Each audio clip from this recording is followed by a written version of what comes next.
అయ్యా కదల వస్తా ఉన్నాడు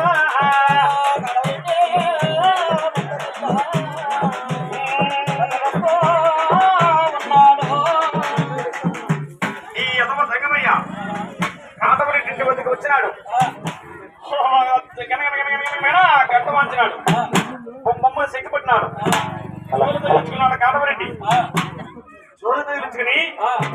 కాంతపురెడ్డి ఇంటి ముందరా కళాగిట్లోకి వచ్చి